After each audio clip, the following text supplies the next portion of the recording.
Chào mừng các bạn quay trở lại với kênh AOE4 của Clement. Và ngày hôm nay thì Clement sẽ gửi tới các bạn trận đấu giữa CSOH và BT trong khuôn khổ giải đấu The Elite Classic Cup lần 3 do EGC TV tổ chức. Và hiện tại là trận đấu thứ tư giữa BT và CSOH khi tỷ số ở thời điểm hiện tại đang là 2-1 tạm thời nghiêng về CSOH. Ở trong trận đấu thứ tư, CSOH là người cầm cho mình con Nhật Bản, đối đầu với BT là người cầm cho mình con Ấn Độ. Thì thi đấu ở map Ả Rập Khô Cằn. Và có một cái nhà lính được đóng ra đến từ vị trí của game thủ CSOH ở thời điểm rất sớm khi đối đầu với cả Ấn Độ. Định làm gì đây? Định làm gì với những đơn vị lính giáo trong tay của CSOH? Đẩy hươu về nhà giống phong cách của Idol B chăng? Hay là dí thẳng khu vực bãi vàng của đối phương? Chúng ta hãy cùng chờ xem. Một pha mà hơi lạ khi cầm cho mình con Nhật Bản đến từ vị trí của game thủ CSOH. Chúng ta hãy cùng chờ. Đi đâu đây? Đẩy hươu rồi, đẩy hươu rồi. Cậu lại tạo ra cho mình một cái trend mới anh em ạ. Cậu lại tạo ra cho mình một cái chen là ra giáo từ đề 1 để đi đẩy hươu về nhà. Được. Chen của Bi nó là một cái điều gì đó rất là kỳ thú và lãng mạn mọi người nhé. Rất lãng mạn và kỳ thú. Được đấy. Ra giáo từ đề 1 để đẩy hươu về nhà nhưng mà đã bị phát hiện rồi. Ái già. Cay nhỉ. Nào chúng ta hãy cùng chờ xem liệu rằng con Scout trong tay của BT có đạt được cái mục đích của mình, đó là phá tan bầy hươu của CSOH hay không. Đây là một tình huống mà giống ECB khi đối đầu với vô trịch mọi người nhé. Cũng là một tình huống mà loanh quanh con Scout đến từ vị trí của vô trịch để đi ngang qua bầy hươu và phát hiện ra Bi đang đẩy hươu. Ở đây BT easy luôn, và bầy hươu này có lẽ chẳng cần bắn nhưng thôi BT cứ bắn. Nhưng mà nếu như BT bắn như thế này thì con Scout đến từ vị trí của game thủ CSOH sẽ có rất nhiều không gian để có thể chạy đua. Vâng, và anh ta lấy được cho mình một lượng cừu là 9 con, tạm ổn. 9 cừu đến từ vị trí của CSOH, tạm ổn đấy. Tiếc là hai bầy hươu này không đẩy được về nhà thôi. Còn ba con này cố gắng đẩy được tí nào về nhà thì đẩy đi. Thôi thì anh em lại chán rồi, không đẩy nữa rồi. Bây giờ thì vác giáo sang bãi vàng nhà đối phương. Đang bắt đầu vác giáo sang bãi vàng nhà của BT đây rồi.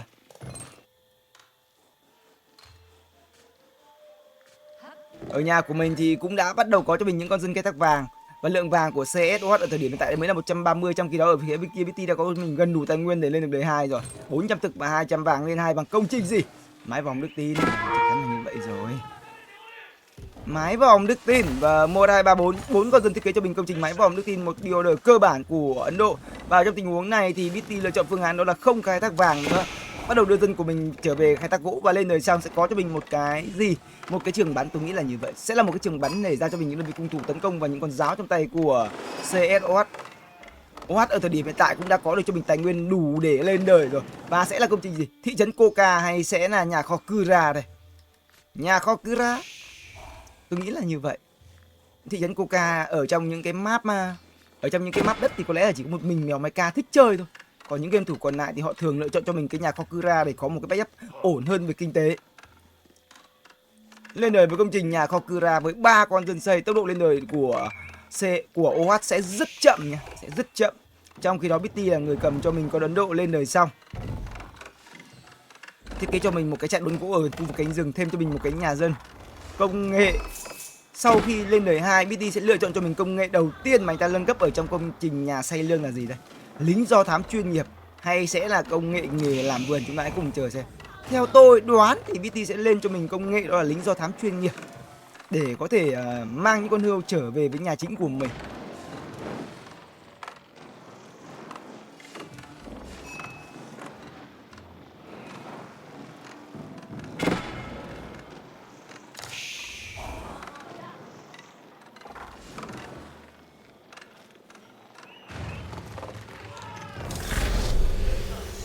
Và lên được thành công đến từ vị trí của BT rồi. Rất cần anh em ủng hộ cho Clement bằng những cái nhấp tay vào màn hình mmọi người nhé. Có cho mình một con học giả và BT đưa con học giả của mình, ý đồ đó là đưa vào cái trường bắn để có thể ra cung một cách nhanh chóng nhất. Tuy nhiên ở phía bên này ra chúng ta hãy cùng nhìn xem những con giáo trong tay của game thủ OH liệu rằng đã về chưa không. Anh ta quyết định là phá hươu trước đã. Và chúng ta hãy cùng nhìn cái nhà xây lương. Nhà xây lương của BT lựa chọn cho mình đó là công nghệ lính do thám chuyên nghiệp mọi người nhé. Lên cho mình công nghệ lính do thám chuyên nghiệp ưu tiên hàng đầu. Bắt đầu đưa dân của mình ra khai thác vàng, anh ta bị phá mất cái công trình đó là chạy khai thác vàng rồi. Và thiết kế lại cho mình công trình chạy khai thác vàng đến từ vị trí của BT. Trong khi đó ở phía bên này lên đời sau, tăng cường rất nhiều dân gỗ.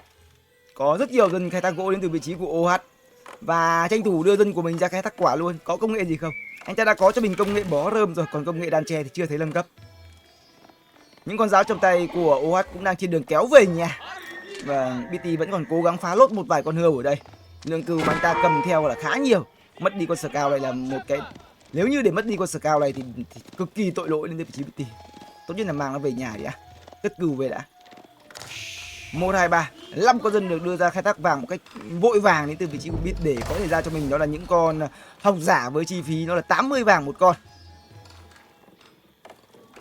Ra được cho mình những con cung đầu tiên, 2 con cung đầu tiên thì BT đưa con học giả của mình trở lại với công trình Thánh đường Hồi giáo để có thể tăng thời gian, giảm thời gian nâng cấp công nghệ. Khi công nghệ của anh ta được nâng cấp ở thời điểm tại là hơi chậm. Ấn Độ mà, nâng cấp siêu chậm luôn. Trong khi đó ở phía bên này OH ra cho mình một cái chuồng canh để bảo vệ khu vực vàng. Không có một cái chuồng ngựa nào đến từ vị trí của OH khi ở phía bên kia BT đã có cho mình đơn vị cung thủ. Còn ở phía bên này thì BT đã ra thêm cho mình một cái chuồng ngựa với những con kỵ trùy của Ấn Độ rồi. Cừu anh ta đang đưa về nhà chính. Vàng đang khai thác là rất nhiều. Tới 5 con dân đào vàng. Học giả đã có được cho mình con thứ hai và đang mua cho mình con thứ ba. Kỵ trùy đang trên đường xin ra, không thấy mở rộng những đơn vị cung thủ của mình nữa, chỉ dừng lại ở 2 con thôi. Có thấy ra Scout không? Không thấy BT ra thêm Scout ở thời điểm hiện tại. Anh ta muốn ra 1, 2 con kỵ trùy để tấn công vào nhà của OH. Vâng, 2 con cung. Nó đang khiến cho những con dân của OH không thể khai thác được bãi quả này và đưa trở về nhà của mình ăn cừu. Lượng cừu của anh ta cũng đang còn là khá nhiều nha. Vẫn đang còn khá nhiều cừu đến từ vị trí của OH, vẫn thoải mái để anh ta có thể khai thác, để lại cho mình đúng 2 con rừng khai thác gỗ thôi. 1, 2, 3 cái ruộng các bạn thấy là cái nhà kho Kyra của OH đóng một vị trí cực đẹp. Những cái ruộng đầu tiên đóng được xin ra ở ngay sát khu vực nhà chính của mình.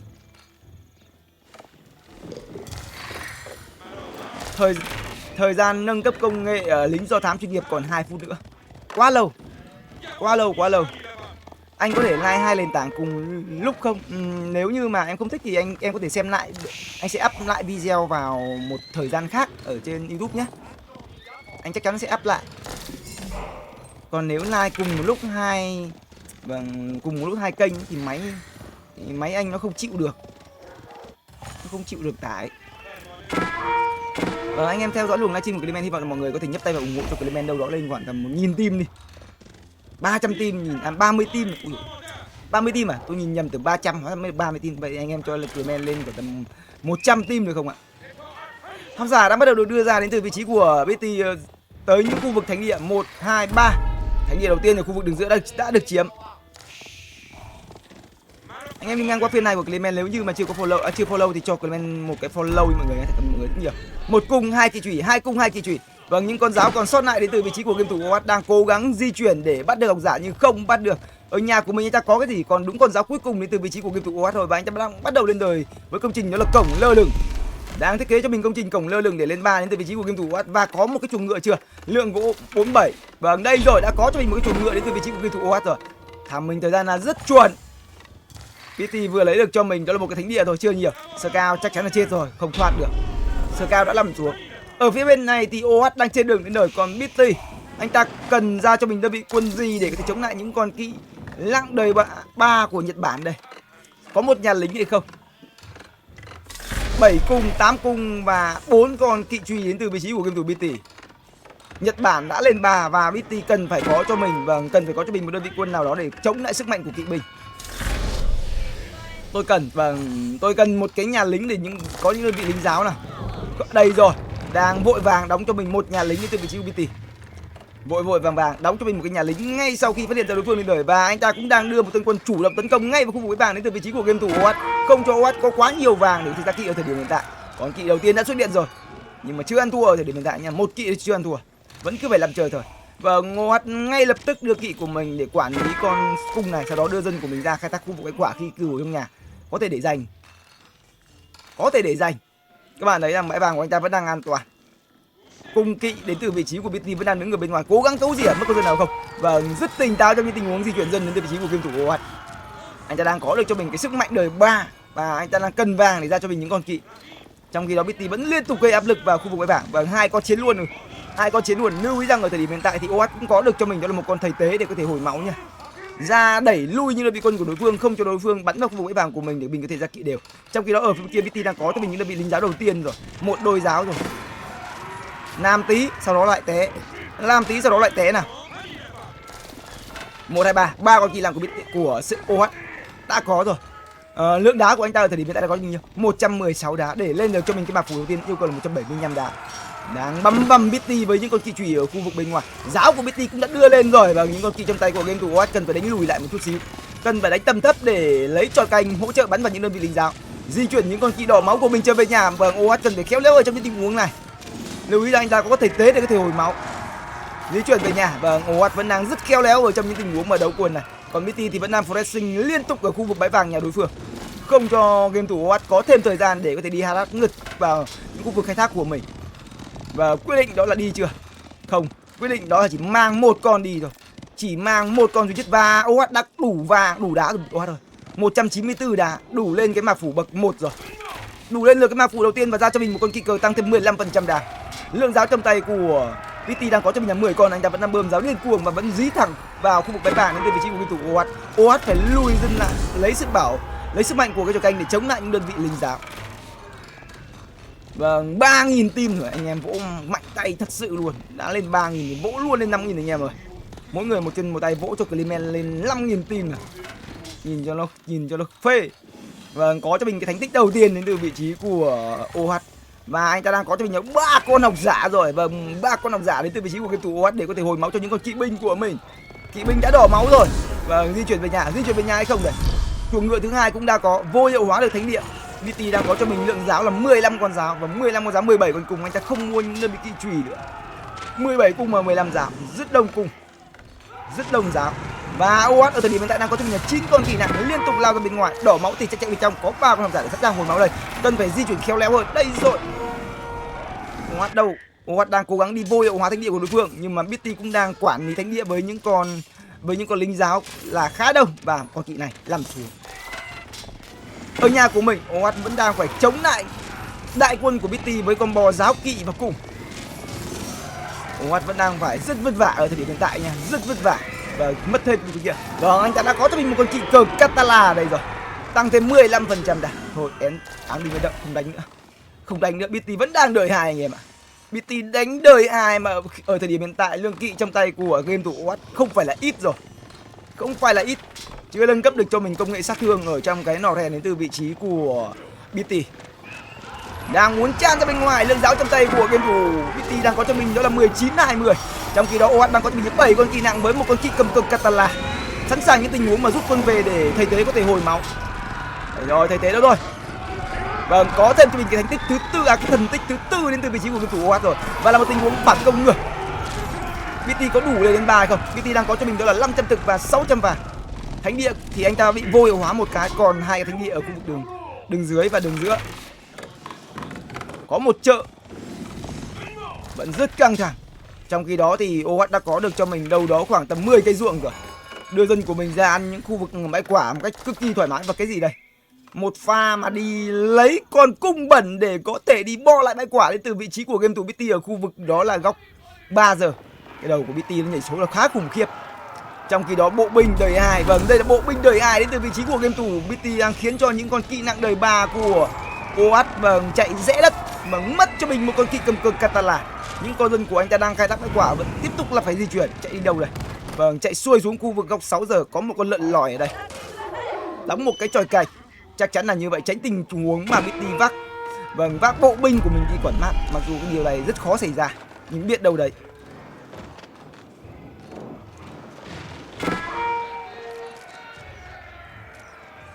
Với như bị lệch cái ô rời là cái gì nhỉ bạn nhỉ? Ý tưởng xem ở bên đây nó cứ bị vàng không, bên nào cũng giống nhau thôi. Lệch cái ô đời, ô rời là cái gì nhỉ?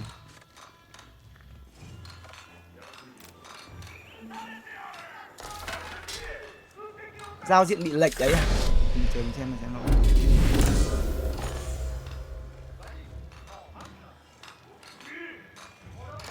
À đây, cái này là do mình.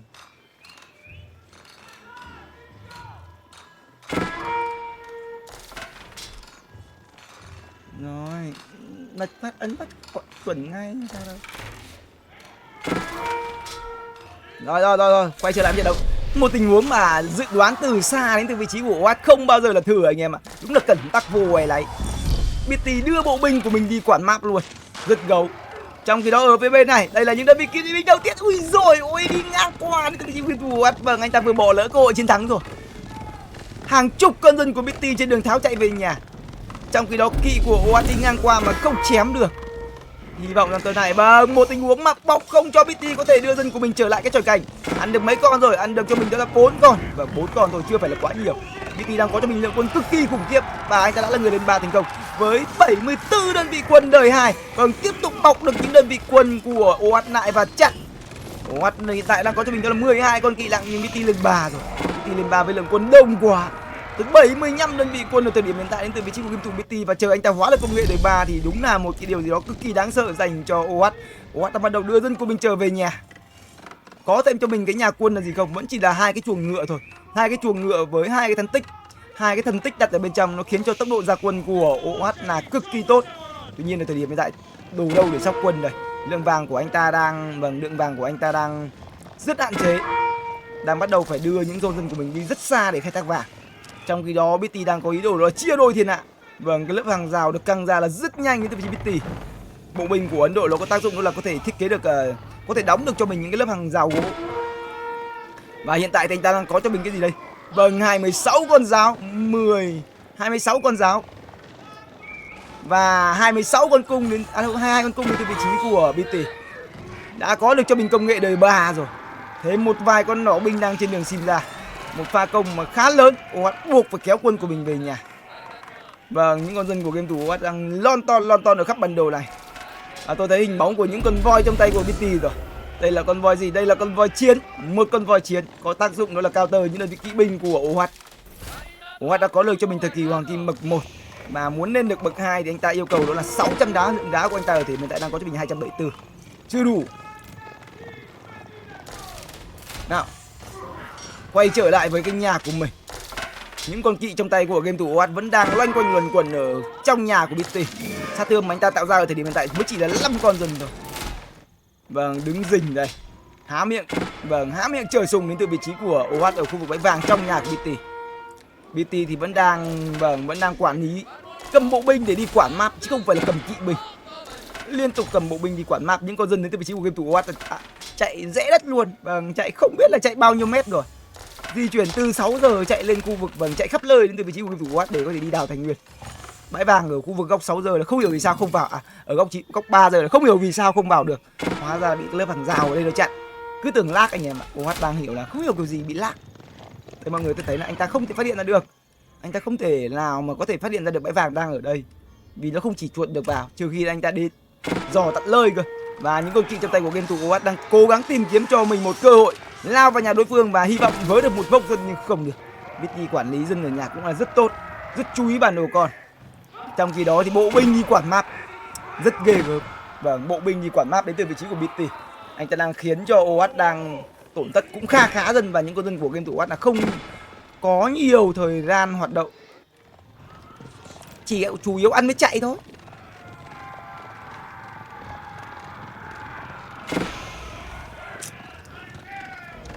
Và đây, BT kỷ niệm luôn và một cái kỷ niệm chương của BT dành tặng cho OWAT, lũy đóng ở khu vực thánh địa.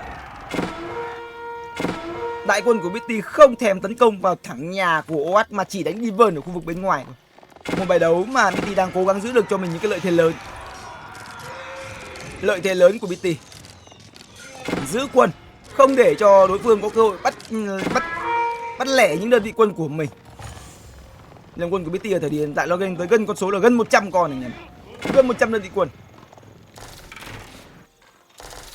Tiếp tục đào đá một cái lũy đóng ở khu vực thánh địa. Sau đó tiếp tục đào đá và đây sẽ là cái lũy thứ hai. Đóng thêm một cái lũy nữa ở đây. Cuộc chiến lũy thầy luôn. Hai con kỵ của OWAT vẫn đang đứng rình rập ở đây há miệng chờ sùng. Nhưng mà sùng không rơi vào mồm. BT có đi ăn vàng đâu. Đây, có một vài con dân vàng. Ui, bãi vàng ở đây. Thế vẫn còn một bãi quả nữa ở đây. Vâng, đưa 4 con giáo kiểm tra xem đối phương có nút cái gì ở bên trong hay không đây. Ở nhà của mình OWAT liệu rằng có lên cho mình cái nhà chính thứ hai không? Anh không, anh ta tăng cho mình đó là 4 gì? Tăng cho mình 4 cái trường bắn ở bên trong và xin cho mình những đơn vị cung Yumi. Cung Yumi ở thời điểm mà đối phương đang bắt đầu ra voi rồi. Có cho mình một con voi đến từ vị trí của BT rồi. Công nghệ pháo đài làng còn lại cho mình đó là 40 giây nữa. Anh ta lên 3 bằng công trình ngôi nhà học tập. và nâng cấp công nghệ pháo đài làng ở cái lũy này. Lượng đá của BT ở thời điểm hiện tại là có bao nhiêu? 800 đá, 900 đá một cái lũy. Sẽ là một cái lũy thứ hai ở gần khu vực này. Cái lũy của con Ấn Độ nó có tác dụng như một cái nhà chính luôn. Sau khi nâng cấp cho mình công nghệ pháo đài làng xong, mà nó mạnh mẽ là vô cùng. Nhìn thấy lũy thì tôi chỉ là lé, đánh làm sao được. Một tình huống mà các bạn thấy là BT sử dụng những đơn vị bộ binh của mình đi quản lý map kinh thật sự luôn. Vâng, 21 đơn vị dân đến từ vị trí của game thủ OH 5 phải làm xuống. Lấy bộ binh đi quản map mà hiệu quả. Thêm 8 con dân nữa ở đây anh em ơi. Thêm 8 con dân nữa ở trong tròi canh. Bây giờ thì cứu kiểu gì bây giờ đây, chạy đi đâu. Những con dân của game thủ OH liên tục là phải di chuyển. Nhưng mà có di chuyển thì cũng không sống được. Đang bắt đầu đưa một tên cung Yumi ra cứu, nhưng đây là con voi. Rồi ôi. Đang chạy dân liên tục. Dân của game thủ OH ngày hôm nay chạy marathon không biết bao nhiêu km rồi. Tiếp viện để là những cái con cung Yumi này. Mang kỵ ra, đối phương có một con voi ở đây rồi. Và một con voi ở đây rồi thì mang kỵ ra để làm cái gì? Đam của voi 50+2. Cười anh em ạ. Đam 50+2 là đam phá nhà. Nó được tăng thêm đam khi đối đầu với cả kỵ nữa. Cộng thêm 40 đam khi đối đầu với kỵ binh. Cộng 40 đam khi đối đầu với kỵ binh. Con voi nó hút kỵ, trời ơi. Và có một cái lũy ở đây. Nhìn thấy là té đi từ vị trí của OH thôi. Oánh rất bình tĩnh mà chậm rãi đến từ vị trí của BT khi anh ta đang bị đối phương dẫn trước với tỷ số đó là 2-1. Trong khi đó ở nhà thì đã kín cổng cao tường, ruộng đang bắt đầu quẩy dần rồi. Đang bắt đầu quẩy dần ruộng đến từ vị trí của BT rồi. Thi thoảng vẫn đi gắp cho mình 1-2 con hươu làm kỷ niệm. Và đang bắt đầu múa rồi. Bo lại, nhốt và đưa em vào Đà Lạt. À đây gì. Đang có ý đồ đó là nhốt game thủ OH lại ở trong chuồng. OH cũng đang ý đồ phản công này. Cung Yumi đang cầm cho mình bao nhiêu con đấy? Rất đông cung Yumi, tới 30 đơn vị cung Yumi và 18 con kỵ nặng. Định đi đâu, định làm gì bây giờ? Thánh địa đã có được cho mình là 3 thánh địa lương quân trong tay của BT, đang có cho mình 107 vị anh hùng lương sơn bạc. Tôi cảm ơn Tấn Lê Sang nha, thank you Tấn Lê Sang. Nhiều tin quá, nhiều hoa hồng quá. Ngu chưa? Và đóng thêm cho mình một cái lũy ở đây, cướp luôn bãi quả của OH. Được. Để cho đối phương vô hiệu hóa một cái thánh địa. OH đang dồn rất đông quân của mình ra khu vực giữa bản đồ với combo đó là kỵ nặng kết hợp với cả cung Yumi. Một con kỵ cầm cờ thôi. Một con cung cầm cờ anh em ạ, không có kỵ cầm cờ. Anh ta chưa lên được cái mạc phủ bậc 2. Chưa có cho mình thêm một con kỵ cầm cờ nữa. BT đang có cho mình là 52 con dân, trong khi đó OH còn cho mình là 36 con dân. Chỉ còn lại 36 con dân thôi. Một con cung cầm cờ tăng thêm 15% nam cho những đơn vị cung của Nhật Bản. Và đang có ý đồ lao thẳng vào bên trong đến từ vị trí của game thủ OH. Ở trong tình huống này tôi nghĩ rằng OH nếu như đã vào thì đừng có nghĩ chuyện ra nữa. Vâng, một khi đã vào là không ra được nha. Lượng quân ở bên trong đến từ vị trí của game thủ BT là không phải là ít đâu. Vào làm sao được mà có bắn đá luôn, đánh chắc chảy thế nhờ. Số lượng quân là đông rồi mà vẫn ra thêm cho mình một con bắn đá để khiến cho cung Yumi trong tay của game thủ OH là phải chạy bằng rẽ đất luôn. Oanh rất chắc tay đến từ vị trí của BT. Chắc thật. Anh em đi ngang qua phiên này của Clayman trên TikTok thì hy vọng rằng mọi người có thể ủng hộ cho Bình Luận Viên một follow nha. Tiếp thêm động lực cho Bình Luận Viên. Vẫn đang cố gắng tìm đường mở ra. Các bạn là mở ra có dám vào đâu. Mở ra có dám vào đâu. OH đang cố gắng đẩy BT ở về thế thủ để làm gì? Ở nhà bung TC hay là làm gì đây? Cung Yumi đang cố gắng tỉa dân. 63 có dân đến từ vị trí của BT và thời điểm hiện tại anh ta đã có được cho mình 2 cái lũy cộng với cái nhà chính, 3 cái nhà chính để xa dân rồi. Trong khi đó ở phía bên này sao? Nhật Bản trong tay của OH không có ý đồ là phát triển kinh tế hay gì cả, đang bắt đầu đưa dân của mình ra khai thác đá nhiều hơn. Dân quân của anh ta vẫn chưa lao vào và một tuần kỵ to đến từ vị trí của game thủ OH đang muốn lao vào ăn con voi nhưng không được. Ăn con bắn đá nhưng không được. Vâng, rất nhanh BT lại có thêm cho mình cái lớp hàng rào. BT đánh rất chắc tay ở trong trận đấu này. Anh ta sẵn sàng ngồi nhây với cả OH hàng tiếng đồng hồ để giữ bằng được cái lợi thế của mình. BT là một trong những game thủ chơi late hay nhất thế giới và anh ta không ngại ngần một thế trận đời 4 với bất kỳ một game thủ nào, ngay kể cả Marinok. Một thế trận mà ở đời 4 thì BT chỉ có thể ở cửa trên chứ không thể ở cửa dưới. Anh ta đang mong muốn đưa về một trận đời 4. Mặc dù con Ấn Độ được coi là một trong những đơn vị quân khá phò ở đời 4.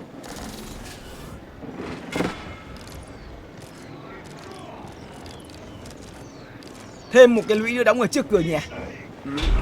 Everywhere. Những cái lũy với sát thương cực kỳ lớn và lượng máu của bạn thấy 5.000 máu, đam tay là 12, khả năng chống tên là 50. Nên là nó có những cái lũy này nó khiến cho công trình phòng, nó khiến cho cái việc thủ nhà là cực kỳ tốt. 4 cái nhà chính rồi. Có 4 nhà chính để đẻ dân đến từ vị trí BT rồi. Lượng dân của anh ta đang có 75, trong khi đó phía bên này có thêm cho mình cái nhà chính thứ hai. Bây giờ thì OH mới có được cho mình cái nhà chính thứ hai. BT đã gom được một tân quân lớn và BT có ý đồ đi lên này chưa? BT đang định đi lên thì ở phía bên này OH lại muốn chui vào. Không cho BT có cơ hội tổ chức phản công ngay. Đó chính là ý đồ của game thủ OH để có thể tìm mọi cách để gia tăng kinh tế của mình lên. Nhưng chờ bao giờ? Bây giờ nhà chính thứ hai. Mạc phủ bậc mấy rồi? Mạc phủ vẫn bậc 1 thôi, chưa lên được mạc phủ bậc 2. Và cung đứng ở bên ngoài, kỵ lao vào bên trong xem có cái gì sờ được không. Sờ được cái gì thì sờ, không sờ được lại té. Ăn được con bắn đá lại sau đó té luôn. Cố gắng chém bắn đá sau té. Đại quân của BT lại về là quá nhiều rồi anh em ạ. Thôi ra ngay còn kịp. Cùng Yumi nó chạy là cũng rất nhanh anh em ạ. Cùng Yumi một khi hô chạy là cũng mất người luôn. Và chỉ cần đại đội trưởng hô chạy, quay đầu nhìn lại, cung Yumi của Nhật Bản đã đứng ở tại nhà rồi. Nó chạy là rất nhanh. Cái gì đấy? Yumi đóng giam, đang định đục ram ở đây để có thể đút cung của mình vào bên trong đến từ vị trí của OH. Tôi nghĩ là đút cung vào bên trong ấy, chứ không phải là phá cái lũy này đâu. Lượng quân trong tay của BT đang ở thời điểm hiện tại đang có cho mình đó là 109 và cái pop của anh ta ở thời điểm hiện tại đã là 200 trên 200. 200 trên 200 pop đến từ vị trí BT rồi. Trong khi đó OH đang có cho mình cái pop là bao nhiêu? 128 trên 150. Lượng dân mới có được cho mình 48 bằng lửa so với bit thôi. Vẫn tiếp tục là tỉa. Đang tỉa là khá tốt đến từ vị trí của OH. Nhưng mà nhiều đó chưa đủ. Anh ta cần phải có được cho mình một lượng dân ổn định hơn ở thời điểm hiện tại, mặc dù anh ta đang ở thế công. BT đã mắc 200 pop rồi nên cái việc tiếp theo của BT chắc chắn sẽ lên 4. Mắc 200 pop rồi không lên một thời điểm gì. Vâng, anh ta còn không tiếc mấy con dân này anh em ạ. Cho bắn. Mắc 200 pop rồi, cho bắn. Nào, có sức thì bắn đi. Đóng cho mình một cái lũy và lấy lũy thủ nhà. Có sức thì cứ bắn. Bây giờ thì BT đang có 4-5 cái nhà chính rồi. Ngại ngần gì việc chết một vài con dân. Lũy của Ấn Độ là tác dụng như một cái nhà chính. BT không ngại cái việc mất dân ở thời điểm hiện tại. Và đại quân của BT cũng đang bắt đầu di chuyển. Có tí ớt rồi. Ở nhà là hơi lâu ấy. Trong khi đó OH đang liên tục đó là vây ngụy cứu triệu. Liên tục mà đục vào đít BT để có thể khiến cho BT đứng ở nhà. Nhưng cái tân quân này tôi nghĩ là sẽ không bao giờ quay trở lại. BT đang có cho mình đâu đó khoảng tầm hơn 1.000 phút. Quân của OH kéo lên thì anh ta sẽ tự ra quân và thủ ở nhà. Và đặc biệt ở nhà anh ta có một vài cái lũy rồi nhỉ. Có một vài cái lũy để có thể giữ dân rồi, nên là không còn e ngại những tình huống mà OH đục vào nhà. Đây là một tình huống mà lao thẳng vào nhà chính của đối phương. Vâng, thơm rồi. Có một cái đền thờ ở bên ngoài và 3 cái thành tích. Rồi mình xin bác giáo sĩ ra và lấy cho mình đó là 3 cái thành tích này. Trước nói sau. Và ở bên ngoài có cái gì ở bên ngoài thì cái gì ở trước đã. Đây là một tân quân muốn lao vào bên trong đến từ vị trí của game thủ OH. Anh ta xé quân của mình ra làm hai. Một lửa nhỏ lao vào bên trong và một lửa nhỏ đang trên đường kéo về. Với ý đồ đó là góc kìm. Nhưng mà lượng quân của OH liệu rằng có đủ đánh một thế trận góc kìm hay không đây. Rồi chúng ta hãy cùng chờ xem. 2 con bắn đá, giáo, voi, cung, lọ. Liệu rằng một pha đánh gọng kim đến từ vị trí của game thủ OH có bắt được toàn bộ quân của BT hay không này. Chúng ta hãy cùng xem tấn công đến từ vị trí của game thủ OH. Vâng, thế là thế gọng kim rồi. Và vô luôn được không? Té. Một tình huống mà BT sử dụng cái Ulo để có thể bảo vệ được 2 con bắn đá quá hay trong pha vừa rồi. Vâng, BT có lẽ là cũng vừa đánh vừa lùi thôi. Nhìn thấy lượng quân của game thủ OH đang thập diện mai phục. Đây là một tình huống khá khó cho BT nếu như mà anh ta muốn giữ quân nha. OH đang đánh theo kiểu vòng tròn và quân của game thủ OH đang bắt đầu lao vào. Vâng, có phá được BT ở trong tình huống này hay không đây? Đang dồn quân của mình vào đến từ vị trí của game thủ OH và tỷ lệ phá được rất cao. Nhưng tôi cũng không tin. Vâng, tôi cũng không tự tin cho lắm. Vì cung là cung Yumi, đam mà là hơi nhỏ. kỵ và số lượng không phải là quá lớn, không có kỵ cầm cờ Catala, không có kỵ cầm cờ Catala ở đây. Vâng, và ở đây có 2 con voi. Ở đây có 2 con bạc voi lô đâu đây, và cùng zombie đối đầu với 2 con lô. Không được, quay trở lại với cả tình huống đi công của BT. Vâng, không bắt được. Mặc dù thế chất được dàn ra là rất đẹp dành cho game thủ CSOH, nhưng phải nói rằng những con voi của Ấn Độ nó vẫn là một điều gì đó cực kỳ khác biệt. 2 con bắn đá nữa, nó khiến cho lượng cung zombie trong tay của game thủ OH nằm xuống là lũ lượt. Và bây giờ vẫn còn 2 con voi. Các bạn thấy giáp tên của con voi là 7+2. Vâng, 2 con voi là giáp rất dày. Và sẽ là tình huống mà đốt nhà. Và tình huống đốt nhà đến từ vị trí của game thủ BT cứ đốt vòng quanh rồi. Cháo nóng liếm quanh, công lỡ ra dần, không đi đâu mà vội mà bà. Vâng, có 2 con ổng giả đứng đây hồi máu, thích gì bằng anh em ạ. Nhà chính bắn ra không khác gì châu bắn voi. Ra cho mình những đơn vị kỳ xạ đến từ vị trí của OH. Bắn chết được một con voi của BT rồi. Nhiều đó vẫn là chưa đủ. BT đang còn cho mình cái pop là nhiều 163 trên 200. Trong khi đó OH tụt xuống còn cho mình vẫn là 65 trên 140. Phải đưa về, đó là trận đấu thứ 5 rồi. Phải đưa về trận đấu thứ 5 dành cho game thủ OH, ngôi sao hàng đầu của châu Á, chứ còn quái vật đến từ châu Âu này. Vâng, không hạ gục được BT. Đêm nay chúng ta không có động đất rồi. Hơi đáng tiếc dành cho game thủ OH ở trong trận đấu này. Phải nói rằng BT ở trong trận đấu này anh chiến đấu khá ngoan cường với tình huống mà lấy quân đời 2 ép quân đời 3 không ra được khỏi nhà. OH đang cố gắng lên cho mình đó là cái mạc phủ bậc 2. Từ từ thả ram vào nhà đối phương đến từ vị trí của BT, không vội nha. BT đang cố gắng đảm bảo 100% mình sẽ có được trận đấu thứ 5. Không tạo ra bất kỳ một tình huống sai sót nhỏ nào để cho OH có thể lật thuyền trong mương. Và ngay cả ở nhà anh ta cũng bắt đầu đưa dân của mình ra để có thể bo những lớp tường đá, tránh tình trạng đối phương đông sơn tái khởi, không cho đối phương bất kỳ một cơ hội nào anh em ạ. Vâng, không hỏi là game gì vậy ạ. Đây là game SFM 4, tức là game DC 4 các bạn nha. Rất bình tĩnh, rất nhẹ nhàng. Phải là trận đấu thứ 5 rồi. Vâng, đang trên đường lên 4 với công trình đó là cung điện của hồi vương. Bị tăng lên 4 rồi. Đánh bằng công nghệ lên 4 cho đối phương sợ. Vâng, và tỷ số được cân bằng là 2 để một trận đấu mà phải nói rằng cái bản lĩnh và quyết đoán của BT thật sự là đáng sợ. Ở thời điểm mà OH là người lên 3 không mất cái gì. Lên 3 không mất một cái gì luôn. Và tài nguyên của anh ta vẫn đủ để ra quân ở thời điểm ban đầu. Nhưng BT gây ra một cái áp lực quá lớn ở trước cửa nhà của game thủ OH, khiến cho OH không thể ra được khỏi nhà của mình. Không ra được khỏi nhà của mình và ngậm đắng nuốt cay nhìn BT lên 3 với cái lượng quân là siêu to khổng lồ. Và với cái lượng quân như vậy thì BT sau khi lên 3 xong anh ta đánh chậm lại, củng cố nhà mình bằng những cái lớp hàng rào, đưa dân của mình ra khai thác đá. Và đặc biệt là những tình huống mà BT cầm bộ binh như quản mát, kinh điển với những tình huống mà cầm cung cầm giáo đi bắt dân của OH. Và bắt được quá nhiều, tới 21 con dân của OH phải nằm xuống trước cái đội cung và giáo. Người ta thường thì chỉ có cầm kỵ đi quản map thôi. BT cầm cung và cầm giáo đi quản map. Kinh hồn. Hello em, anh khỏe hơn chưa ạ? Anh đỡ hơn tí rồi. Em vừa tải lại top để mua hàng ủng hộ anh. Ok, cảm ơn em rất nhiều nha.